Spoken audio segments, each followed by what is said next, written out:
Hey guys, Eric Huber here with LouisianaHikes.com. I wanted to do a quick video about my DIY project to build a warm weather sleeping quilt, and kind of why I chose this over a traditional sleeping bag, why I chose the materials that I chose for this, what kind of temperature rating I'm looking to get, all those fun facts.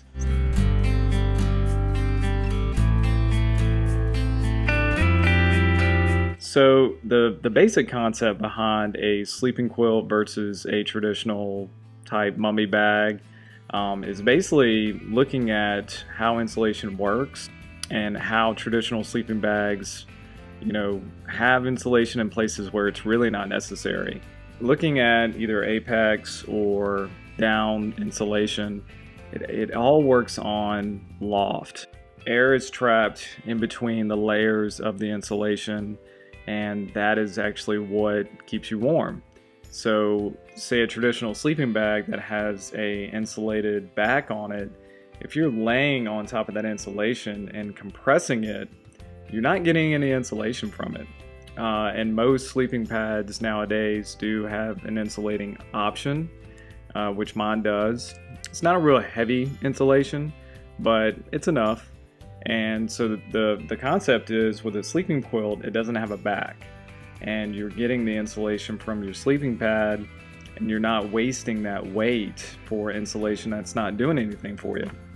So here are the materials that I chose to make the quilt with. Of course, on top is the insulation. This is the Apex 2.5 ounce per square yard, and judging by the website, this is going to give me that 50-degree rating that I was looking for.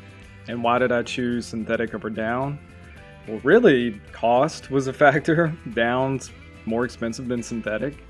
It's more difficult to work with, and yeah, that's pretty much it. Yeah, there's some weather issues there. If synthetic gets wet, it doesn't lose its insulating properties like down has a tendency to.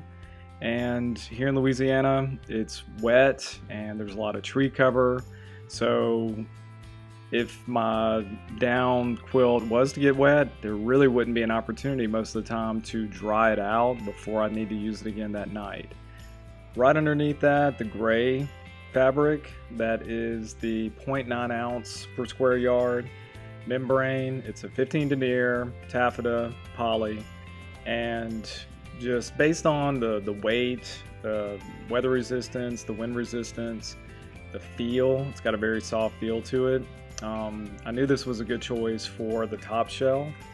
And the inside shell, which is the blue at the very bottom in this picture, that's a 0.66 ounce per square yard membrane, 10 denier taffeta, and just I based that on weight. I really didn't need a whole lot of weather resistance for the inside shell. This is what's going to be against my body. And just it's lighter. It's got a very soft feel to it. This is based on everything that I read. These are the best materials for quilts. Materials that I don't have in this picture are the shot cord for the top and bottom channels. I went with the 1/16. Just I didn't need a really heavy shot cord for this project. A 24-inch number 5 zipper, and cord locks. I needed 4 of those. And all of this stuff you can find at Ripstop by the roll. Really the best selection and the best price, best customer service that I have found for these types of materials, and they have everything. I mean, really everything that you need to make any type of DIY project. When it came to designing the quilt, the dimensions, the length, the bottom width, the taper, all that stuff, I recently bought an Enlighten Equipment quilt. It's a heavier quilt, it's a 30-degree, and I really like the sizing that they use, so I basically used those dimensions for coming up with my own design. And as far as how to actually sew everything together, I'm not very good at sewing, but I watched Joe Brewer, his channel, Backcountry Banner. I definitely recommend his video series. He built a tarp, he built his own quilt, and he shows you the different types of, the rolled hem, the different type of stitching that you're going to need to use to make these types of projects. So really, if you learn that and one other seam, you're good. And then the other resource that I used is this top quilt design from DIY Gear Supply. I'll put a link to Ripstop by the Roll, to Joe Brewer's his channel, and this template, where to find it, on DIYGearSupply.com. So I didn't use all the materials that they suggested. They used Velcro instead of a zipper and different kind of things, but they have this amazing schematic on how to lay the materials out. So basically all you have to do is, if you layer them correctly, you just have to make one stitch around the edge, around the outside, and that sews everything together. And you're sewing it from the wrong side out. So basically you'll sew everything together, reach inside, pull, turn everything, inside out, which will actually be the right side out. It's really cool. I'm not going to try to explain it in a lot of detail right here, but basically you put the inside shell down first, and then you put your zippers, and then you put the outside shell, and then you put the insulation. So once you sew everything together, keeping in mind which is the right side of the material to have facing out and facing in, if you leave a little hole at the bottom of the quilt, don't sew that last part up, and you can reach inside and actually turn the quilt right side out, and it's done. And then you have to just attach your cord channel, do any kind of other little things, little finishing touches that you want to do. So it's super, super easy. I can't stress the importance of that. Being able to do it in those steps. So after you make your design, you get your dimensions, lay the material out, weight it down somehow to where it stretches everything out tight. Draw out, use your measurements, draw everything out. Really the biggest work of any of these types of designs and projects is making sure your overall design is exactly how you want it. If you spend more time in the design phase, drawing a sketch, checking all your measurements, making sure everything's right, it makes cutting and sewing and all that stuff so much easier, because it takes all the thinking out of that process. So laying everything out, drawing it out, I cut one piece of the material first, and then I used that as a template for cutting the other piece of materials. So that made it a lot easier. I didn't have to duplicate the measuring and the drawing and all that stuff. And then I pinned everything together. Pinning is your friend when it comes to sewing. It takes a little bit more time, but if you pin it right, make your pins pretty close together. Make sure you're pinning it the right direction to where the head is actually facing you when you start to sew, so you can pull them out. If the head is facing away from you, that's going to be a pain in the butt trying to take it out before you actually make that run, that stitch. So as long as you laid everything out the right way, you've got everything pinned, you're confident with your dimensions and your cuts, the sewing is pretty straightforward. Just line it up and let her go. I did have a little trouble with having to sew on the insulation side instead of the fabric side, simply because I don't think I had the right footer. It seems like the threads from the insulation kept getting caught in the little footer, and I kept having to cut them and all this stuff, trying to clear it because it would snag. But other than that, it was pretty straightforward and pretty simple. Really, anybody, if I can do it, anybody can do it.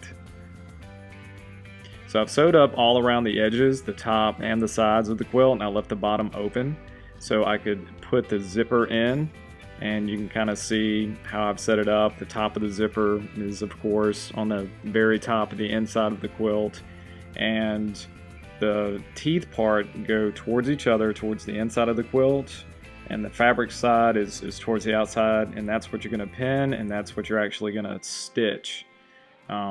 And that's what I did, and it worked out great.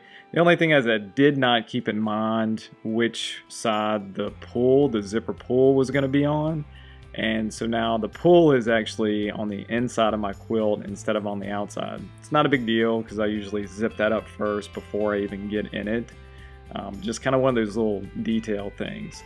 And there you got a good look at the layering template for that design and how that looks. And then the moment of truth, this is where I turned everything right side out and came out looking pretty good. Could have done a little bit better with the seams, making it straighter. but it's fine. It came out better than I expected, honestly. So now I just have to figure out how to attach the cord channels. There's a way to make them that's, I'm sure, cleaner looking. I wasn't really worried about, I didn't have a whole lot of time to spend on this project. I think I spent maybe a day altogether designing, putting everything together, stitching, all the fine touches. So not bad. So what I had to do for the cord channels is I went ahead and sewed up the bottom, and I made a cord channel, just basically an extra piece of fabric. Just did a rolled hem on the top and the bottom and on the side, but I did put in on each end a small piece of grosgrain, just because that's where the cord is gonna rub against the material. So I just wanted to reinforce it, and then I folded it over again, and that actually made the channel, and that's what you can see me doing right there. And then I sewed that, I went ahead and put the cord in, and then I sewed that directly on this rolled hem where they're coming together to the bottom and the top of the quilt. And that's what you can see right here. So I pinned it and I sewed it to where the channel, the cord itself, is actually facing the inside of the quilt. And so when it cinches all up, everything draws in nice and tight. It's not nothing's hanging out of it. So it really came out good. It took me a minute to kind of figure out how to do this, but I think it came out good. So the final thing I had to do was attach the buckles for the strap. So most quilts come with this. It's a strap that goes up underneath the sleeping pad and attaches to the quilt on either side. And that just kind of helps keep the quilt in place, keeps it on top of you. You know, I toss and turn a lot when I sleep, and it's easy for the quilt to kind of come up on one side or the other. So just being able to attach it to that strap just kind of helps to keep it on my body and help keep it in place. And you can kind of see where I put it. You can put it wherever you want. I just chose to do it right before where it tapers down to the foot box. And this is a good look at what it looks like when it's all done. So there's the cords, top and bottom, and the top just helps to kind of cinch it up around my shoulders to kind of keep the air from escaping, the warm air. And you can see that strap that I was talking about with the buckles. And man, it just came out really well. I've used it on 2 trips already, just one night each. And one night it got down to 48 degrees. I slept with a base layer. It was very comfortable. The next time it was like 60. Another great feature of the quilt is you can open it up completely like a blanket. Just have it over you so it's not going to be as warm. And that was really good for that 60-degree weather. So the total weight came out to be 11 ounces, which is right at what I was shooting for. It's actually less than I thought it was going to be. But yeah, so I'm really enjoying it. I hope to get a lot of use out of this project. And altogether, it was about 60 bucks. I don't have any plans to do another project soon, but if I do, I'll definitely share it with you guys. And I hope this helps you with your project. Thanks for watching.